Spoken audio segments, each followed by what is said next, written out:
पुढची बातमी जळगावातून आहे। जळगावातल्या महायुतीच्या संदर्भातली बातमी आहे। जळगावामध्ये महायुती भक्कम आहे असा दावा करण्यात येतोय। आमदार किशोर पाटील यांनी तसा दावा केलाय आणि त्यानिमित्ताने शिवसेनेचा 25 जागांवर लढण्याचा दावाही कायम आहे असंही ते म्हणाले। आमचे प्रतिनिधी जुगल पाटील यांनी त्यांच्याशी संवाद साधला। शिवसेना शिंदे सेनेच्या उमेदवारांनी आपला आज उमेदवारी अर्ज दाखल केलेला आहे। महायुतीमध्ये जागा वाटपावरून या ठिकाणी कुठलेही या ठिकाणी एकमत नसल्यामुळे त्यापूर्वीच या ठिकाणी अनेकांनी उमेदवारी अर्ज दाखल केलाय। अप्पा साहेब काय सांगणार, आज शिवसेना शिंदे सेनेच्या उमेदवारांनी आपला उमेदवारी अर्ज दाखल केलेला आहे, अद्यापही या ठिकाणी फॉर्म्युला ठरला नाही, काय सांगाल? अब ठरला नाही, ठरलाय ना। शिवसेना भाजप महायुतीची ही घोषणा फक्त औपचारिक बाकी आहे।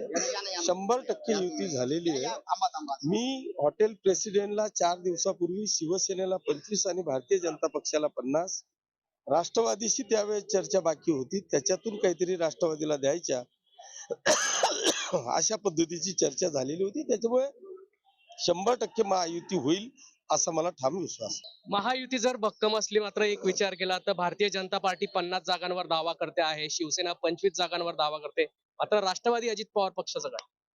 नाही, मला वाटतं राष्ट्रवादी काँग्रेस करता गिरीश भाऊ महाजन आणि गुलाबराव पाटील साहेब हे 100% मार्ग काढून राष्ट्रवादीला सांभाळून घेतील असं मला या ठिकाणी सांगायचं। आमची महायुती या ठिकाणी भक्कम आहे, कुठल्याही प्रकारची नाराजी या ठिकाणी नाही आहे। लवकरच महायुतीची घोषणा करण्यात येणार असल्याच्या भावना शिवसेना शिंदे सेनेचे आमदार किशोर पाटील यांनी व्यक्त केली आहे। जुगल पाटील, जय महाराष्ट्र न्यूज, जळगाव।